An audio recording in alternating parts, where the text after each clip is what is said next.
Mesdames et messieurs, fidèles téléspectateurs, chers acteurs, amateurs ou encore fans du numérique, bienvenue sur le plateau de votre émission numérique Malinov. Suivons le sommaire du jour et on se retrouve juste après. À suivre ce soir, Challenge Digital Mali, une compétition destinée aux jeunes talents dans le domaine des technologies de l'information et de la communication. Les jeunes ont développé plusieurs projets innovants répondant à des problèmes de la société malienne. En invité ce soir, Kadidiatou Sogoba, leader du groupe porteur du projet C20, une application censée raccourcir les parcours de documents administratifs au niveau des tribunaux et commissariats.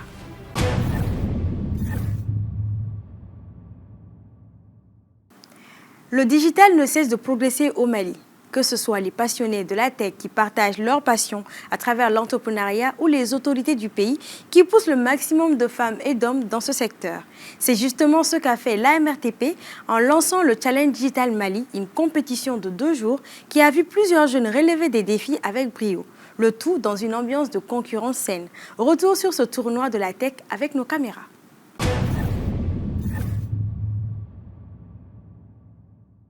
Destinés aux jeunes talents dans le domaine des technologies de l'information et de la communication, les candidats sélectionnés et présélectionnés, tels des innovateurs, ont collaboré et mis à profit leurs compétences en développant des logiciels et projets dans plusieurs domaines, dont la finance, le marketing, la communication, entre autres.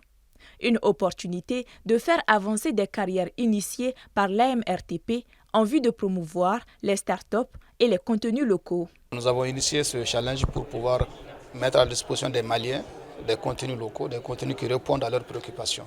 C'est vraiment dans ce sens qu'on a jugé nécessaire de créer ce challenge pour donner l'opportunité aux différents jeunes de nous proposer des solutions qui peuvent résoudre des problèmes auxquels les Maliens sont confrontés. 3 lauréats seront accompagnés pendant 1 année avec une série de formations, de coaching, et aussi dans le domaine de la création des entreprises, la gestion durable des entreprises, pour que ces 3 projets soient des projets qui vont durer longtemps pour le Mali et qui vont continuer à être améliorés, et voilà, pour le grand bonheur de tous les Maliens. Au-delà de promouvoir les startups et les contenus locaux, cette initiative fait partie des engagements institutionnels de l'AMRTP, celui de la promotion et du développement du numérique au Mali. Ainsi, le président de l'AMRTP, Challenge Digital Mali, incarne la volonté de son département dans un format novateur qui, selon lui, encourage la collaboration et la co-création. L'AMRTP est au rendez-vous de son engagement institutionnel de promotion et de développement du numérique. Il importe dès lors à l'AMRTP, dans sa stratégie de consolidation des politiques de transformation numérique, de mettre l'accent sur la diversité des compétences au sein des groupes compétiteurs, en incluant notamment la gestion administrative et financière, la gestion commerciale, ainsi que la communication classique et digitale. Notre objectif est de garantir un équilibre et une complémentarité des compétences pour une meilleure chance de succès des projets naissants. Nous avons donc pour objectif affirmé d'assurer l'émergence par cette compétition de véritables entreprises prospères. Cela constitue la pierre angulaire de la pérennité de notre challenge et de l'initiative que nous sommes en train de mettre en place. La transformation numérique que nous souhaitons promouvoir adopte une approche axée sur tous les accès d'une organisation, de ses modèles de gestion aux expériences des clients ou usagers, en passant par les processus et les opérations. Nous entendons par ce biais que les technologies numériques puissent permettre d'exploiter les données pour favoriser des flux de travail intelligents, une prise de décision plus rapide et plus intelligente et une réponse en temps réel aux perturbations de tous ordres. Des objectifs également partagés par le ministère de la Communication, de l'économie numérique et de la modernisation de l'administration, représenté par le conseiller technique. Pour lui, grâce à l'innovation, beaucoup d'entreprises augmentent leur chiffre d'affaires. Ma présence vise à réaffirmer l'adhésion indéfectible du département chargé du numérique à toutes les initiatives compétitives qui visent à propulser l'innovation technologique et l'entrepreneuriat chez les jeunes Maliens. Car l'innovation technologique apporte des réponses aux défis majeurs de notre société. À ce titre, elle est la clé des transformations numériques, le vecteur de nouveaux emplois, notamment pour les jeunes, le renforcement de la production, de tous les secteurs économiques. Mesdames et messieurs, cette initiative dénommée Challenge Digital Mali cadre avec la politique nationale de l'économie numérique, surtout dans son axe 4 qui vise à développer l'industrie locale du numérique à travers son initiative intitulée « Favoriser le développement des entreprises TIC locales et promouvoir la culture du numérique au sein des entreprises ». Au final, les 3 équipes gagnantes formeront des startups qui seront soutenues et suivies pendant une année par l'AMRTP pour la bonne application du projet.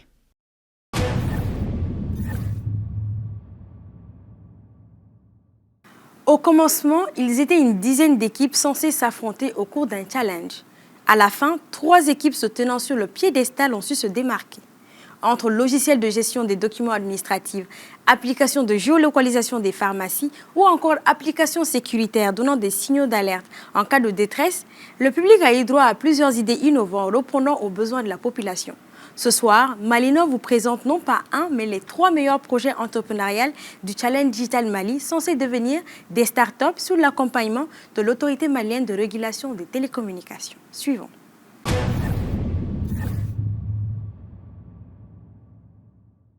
La compétition a duré 2 jours.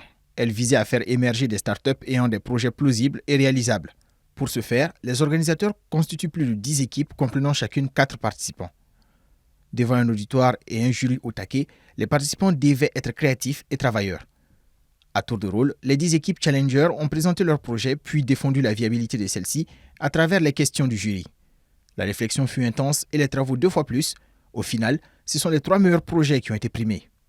Le premier projet bénéficiant de la somme de 10 millions de francs CFA avec une solution au problème administratif qui se nomme Sebin, papier en dialecte bambara. Dès que j'ai vu l'appel à la candidature pour participer au challenge, c'est quelque chose qui m'a beaucoup motivé. D'ailleurs, c'est une initiative que j'attendais il y a très longtemps de cela. Donc, dès que j'ai vu cette opportunité, je me suis dit, mais voilà. Donc, en un mot, je me suis inscrit même avec l'optique de pouvoir remporter ce prix-là. La santé se place en 2e position avec une application de géolocalisation de toutes les pharmacies à Bamako et dans les régions. Cette innovation bénéficiera de la somme de 8 millions de francs CFA. Nous avons présenté un projet qui se nomme DigiPharm.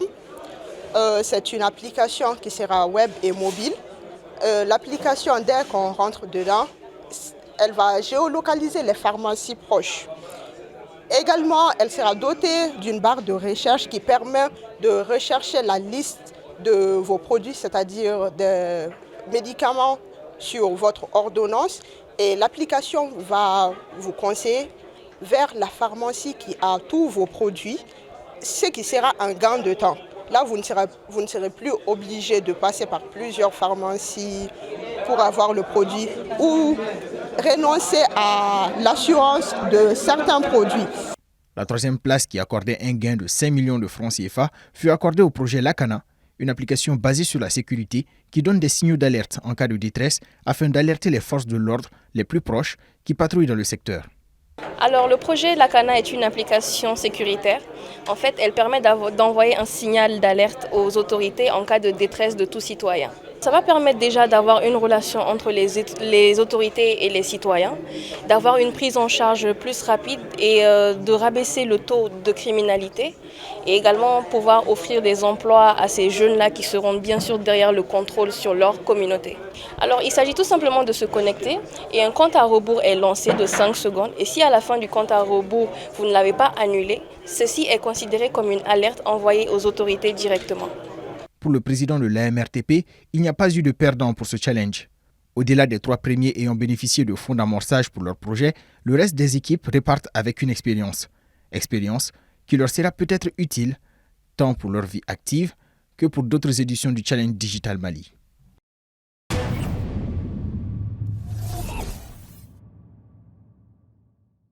Khadijatou Soroba est une entrepreneure passionnée. Lauréate de plusieurs prix et distinctions, la jeune dame partagea avec nous ce soir les caractéristiques de leur application Sebin, qui est une alternative de la lourdeur et la lenteur de documents administratifs. On se retrouve tout de suite.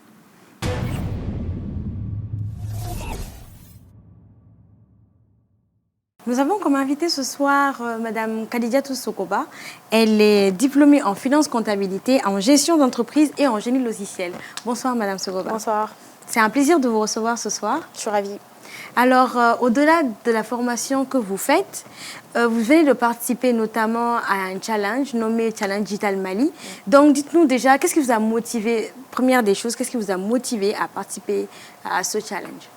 Alors, on va dire que j'ai un esprit de challenge. Donc, quand je vis l'annonce, et surtout, il y a des gens qui me l'ont envoyé, j'ai fait mon inscription.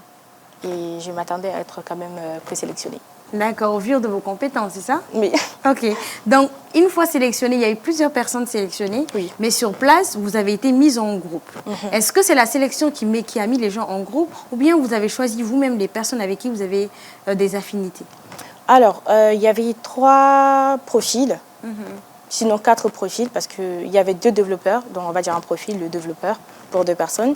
Il y avait un profil de marketeur, il y avait un profil aussi de financier. D'accord. Donc, du coup, ils ont mis 4 profils ensemble pour vraiment mener à bien un projet innovant. D'accord, donc ça veut dire que c'est la sélection qui a fait la composition des différentes équipes? Oui, on peut dire ça, mais les présélectionnés ont aussi participé à la mise en groupe. D'accord, donc c'est ensemble que vous avez constitué les différentes équipes? Oui, c'est ça, et on ne se connaissait pas. Ok, mais au final, vous deviez présenter des projets. Quels étaient les critères de base de présentation des projets? Oui, les critères d'évaluation étaient basés sur l'innovation, sur la capacité technique, ça c'est pour les développeurs, étaient aussi basés sur la capacité à convaincre et la qualité de la présentation, l'impact social aussi. Au vu de ces recommandations, sinon je dirais de ces exigences, vous proposez le projet CEBIN. Alors, CEBIN, concrètement, qu'est-ce que ça renvoie? C'est pour faciliter les démarches administratives. Oh oui. Mais concrètement, qu'est-ce que CEBIN doit permettre de faire? Alors, CEBIN, le nom, c'est en bambara, et qui veut dire document en français. On a proposé une plateforme qui permet de faciliter l'accès aux documents administratifs et aussi de favoriser la fluidité entre les citoyens et les administrations. Mais ça, comment est-ce que ça va favoriser la gestion administrative et fluidifier ce lien-là? Alors déjà, on parle de numérisation des documents administratifs et aussi donner accès à la population de faire des demandes de documents administratifs, c'est-à-dire les nationalités, les casiers judiciaires, les cartes d'identité, etc. Parce que, comme vous le savez, c'est très difficile de vraiment avoir accès à ces documents-là dans un plus bref délai. Et tout récemment, je pense qu'on a tous vu comment ça s'est passé lors de l'appel à candidature pour le recrutement, pour les citoyens qui veulent postuler pour être dans l'armée. Donc ça, c'était vraiment compliqué, surtout que les prix étaient élevés. Pour avoir un document plus rapidement, il fallait payer plus cher. Donc c'était compliqué.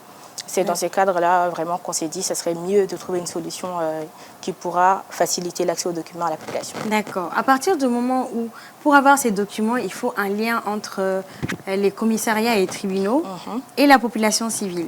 Maintenant, l'application a 2 interfaces? Oui, l'application a 2 interfaces. Alors, il y a une interface pour les utilisateurs, c'est-à-dire les citoyens, et une interface pour les administrations.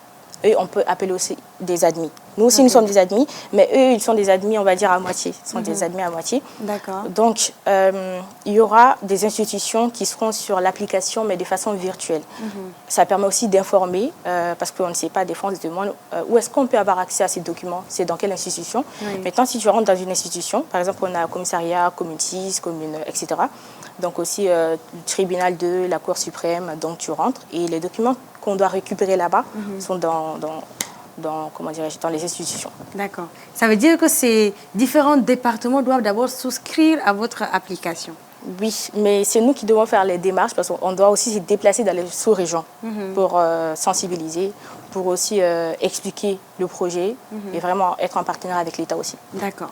Maintenant, moi étant une citoyenne, de la façon dont vous expliquez votre plateforme, comment est-ce que j'ai accès à mon casier judiciaire ou bien à ma nationalité, par exemple? Quand je vais sur la plateforme, qu'est-ce que je suis censée faire? Alors, dans un premier lieu, vous allez faire l'inscription avec votre numéro de téléphone, votre mot de passe et aussi votre NINA. Parce que ça, c'est pour la sécurité. Donc, après l'inscription, si vous avez besoin d'un document, comme je l'ai dit, vous allez voir les institutions. Peut-être que vous savez déjà où récupérer ces documents-là. Vous rentrez dans l'institution. Donc, il y a la liste des différentes institutions. Exactement, et tout ça. exactement. Okay. Donc, après, il y a la liste aussi des documents qu'on récupère dans une institution. Maintenant, vous allez prendre la photo de votre acte de naissance. Vous allez l'envoyer. En envoyant, vous allez payer. Okay. Donc, vous payez le prix selon la réglementation des coûts légaux. Donc, vous allez payer ce montant-là, plus la commission qui est que 100 francs facilement. Donc, ça, c'est la demande se passe de ce côté-là. Comme vous le savez, on n'a eu que 24 heures pour mettre le projet en place. Donc, c'est pas... Voilà. Ok, c'est pas complètement fini. Exactement. Mais dans le speech que vous avez présenté, ou disons dans la façon dont vous l'avez présenté, maintenant, vous venez de l'expliquer, comment est-ce que moi, je peux faire en sorte d'avoir mon acte de naissance, mon casier judiciaire, un truc comme ça. Mais du côté de la police, parce que quand on va là-bas, il y a des documents qu'on dépose à la base. Il y a des dossiers avec lesquels on récupère ces différents documents. Mais est-ce que ces différents documents seront stockés à leur niveau sur la plateforme? Oui, parce qu'on aura une base de données ici au Mali. Ce ne sera pas des bases de données à l'extérieur, mais au Mali. Ça, c'est aussi côté sécurité. Okay. Donc, il y aura les documents qui seront numérisés au niveau des institutions. Et ça, c'est vraiment le but, d'où l'innovation de mettre le numérique. Donc, comme si je comprends bien, comme par exemple, une fois qu'on va rentrer le numéro d'INA d'une personne, on aura directement toutes les informations par rapport à la personne. Ça, c'est au niveau des institutions. D'accord. Voilà, pas au niveau des utilisateurs. D'accord, si c'est au niveau des institutions. Exactement. Donc, c'est à partir de là qu'on définit son casier judiciaire selon le fait qu'il y a eu quelque chose ou pas contre lui. Et aussi, ça permet aussi vraiment d'apporter la décentralisation. Parce que quelqu'un qui est ressortissant de la sous-région est obligé soit de se rendre là-bas pour avoir accès à ces documents ou demander à sa famille de lui faire parvenir ces documents. Donc nous, c'est quelque chose qu'on veut vraiment mettre de la fluidité en fait. Oui, parce qu'on récupère les casiers judiciaires là où tu es né. Oui, de base, voilà, c'est comme ça que ça se passe. Mais avec l'application, vous allez juste envoyer la demande là-bas. C'est eux qui vont faire parvenir les documents ici à Bamako. Comme ça, vous allez avoir accès à ces documents-là. D'accord. Au vu de ce projet, un projet qui est innovant et qui répond quand même à une problématique de la société malienne, vous remportez le premier prix. Il y avait aussi d'autres projets qui étaient très innovants, qui étaient très intéressants. Mais selon vous, pourquoi est-ce que vous avez remporté le premier prix? Qu'est-ce qui vous démarquait des autres? Qu'est-ce qui a fait que vous avez décroché le premier prix? Alors, on ne nous a pas donné les notes concernant les critères d'évaluation. Mais je pencherai plutôt sur la qualité de la présentation et la fluidité aussi de convaincre le public et les jurys. En fait, dans une présentation, j'ai l'habitude vraiment de faire participer le public. Ça, c'est vraiment pour montrer les problématiques qui sont là. Les gens sont confrontés à ces problèmes-là. Donc, autant faire participer le public qui est concerné. D'accord. Donc, ça, c'est un peu... OK. Donc, avec ce prix, vous remportez la somme de 10 millions de francs CFA, qui est un fonds d'amorçage, parce que le projet a vocation à être une entreprise. Exactement. Et maintenant, est-ce que vous avez accès déjà, est-ce qu'on vous a déjà donné cet argent, ou bien, on vous suit? Je rappelle que vous êtes au nombre de 4 personnes. Oui. Donc maintenant, comment ça va se passer? Alors, déjà, il y aura un suivi pour les fonds. Il y aura un suivi pour les fonds, pour les dépenses et tout type de paperasse à faire. Maintenant, est-ce qu'on a accès à l'argent maintenant? Pas pour le moment, parce qu'on doit vraiment discuter avec l'équipe et aussi avec les organisateurs. D'accord. Donc, l'idée est que vous mettiez, disons que vous appliquiez à la lettre le projet. Exactement. Et que, voilà, si. C'est mieux un suivi comme ça. Exactement. Oui, plutôt que de se partager l'argent. Non. Voilà.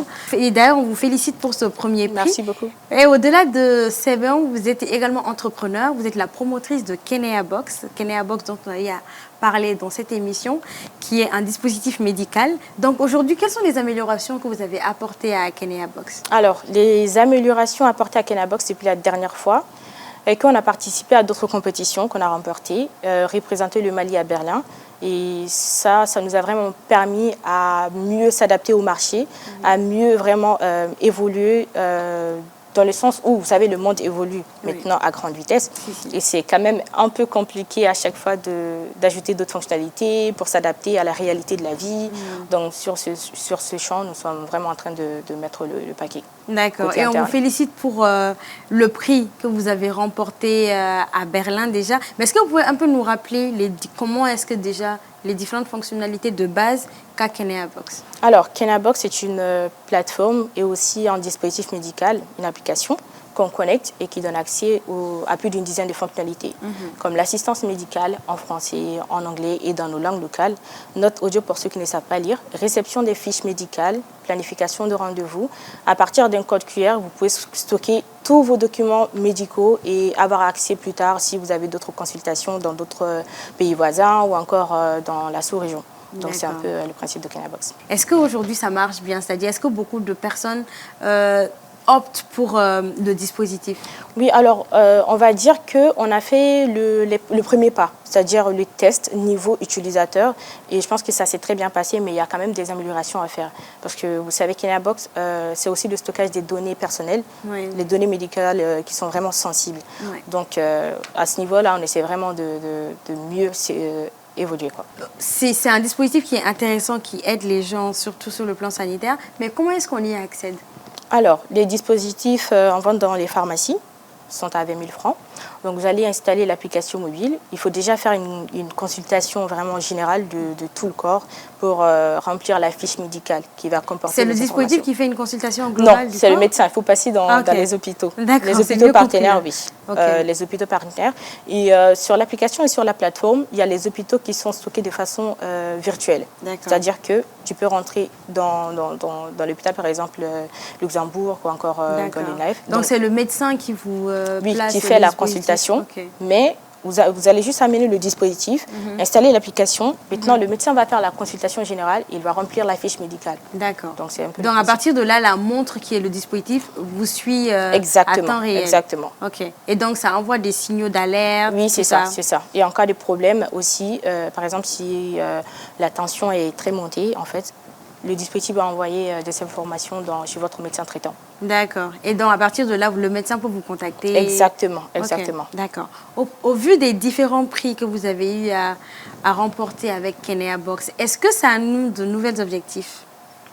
Alors, de nouveaux objectifs, oui, parce qu'on ne va pas s'arrêter qu'à une montre connectée médicale, mais on va aussi se pencher sur plusieurs, comment dirais-je, plusieurs dispositifs médicaux en dehors de Kenabox, qui auront d'autres noms, bien sûr, dans notre langue locale. D'accord. Et donc, à quand la création de l'entreprise Seven? Très prochainement. Très prochainement. D'accord. Parce qu'on n'a eu que 24 heures pour quand même réfléchir sur le projet, donc c'était un peu chaud. Ok. Alors, un projet qui répond à la problématique des démarches administratives, c'est le projet Seven développé par le groupe de Mademoiselle Khadijatou Soroba. Donc, on leur souhaite bon vent, surtout avec un suivi. Comme on l'a dit, l'argent est là, mais il faut un suivi jusqu'au bout pour la création de l'entreprise. Je rappelle que vous êtes diplômé en finance comptabilité, en gestion d'entreprise et en génie logiciel. Merci beaucoup et c'est la fin de cet entretien.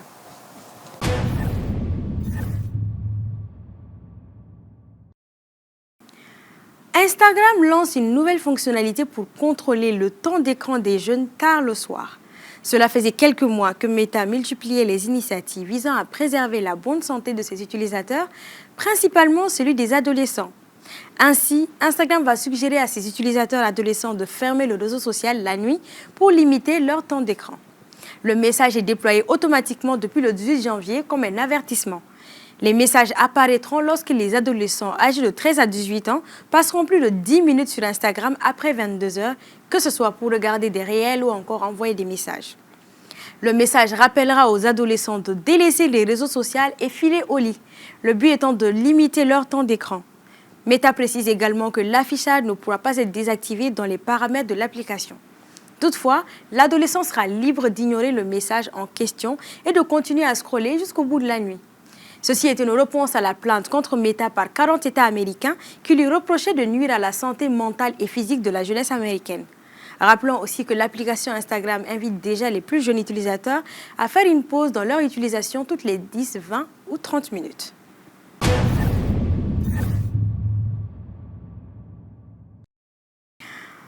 Vous avez un iPhone et vous portez des lunettes. Non, on ne se moque pas de vous, rassurez-vous, jusqu'avec la luminosité et les problèmes de vision, Apple est allé jusqu'à innover des prothèses incassables, fumées pour vous protéger les yeux, voire encore la luminosité intelligente, pour ne citer que. Mais au-delà de cela, saviez-vous qu'ils ont également incorporé dans les nouvelles mises à jour la distance d'écran? Un nouveau concept qui pourrait vous aider à mieux entretenir votre vision. On vous montre ça dans l'astuce avec Babi.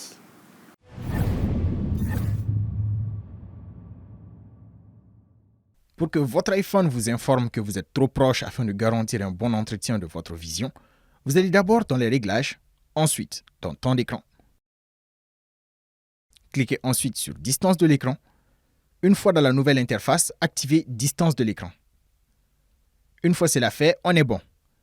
Désormais, quand vous serez trop proche de votre écran avec une luminosité trop surexposée, votre iPhone vous enverra automatiquement une notification pour vous demander de reculer de quelques millimètres afin de protéger votre vue. Plutôt pratique, non? C'était l'astuce d'aujourd'hui. Tout en espérant qu'elle vous soit utile, on vous dit à la prochaine. Prenez soin de vous, de vos proches, et on se dit au prochain numéro pour d'autres tutos.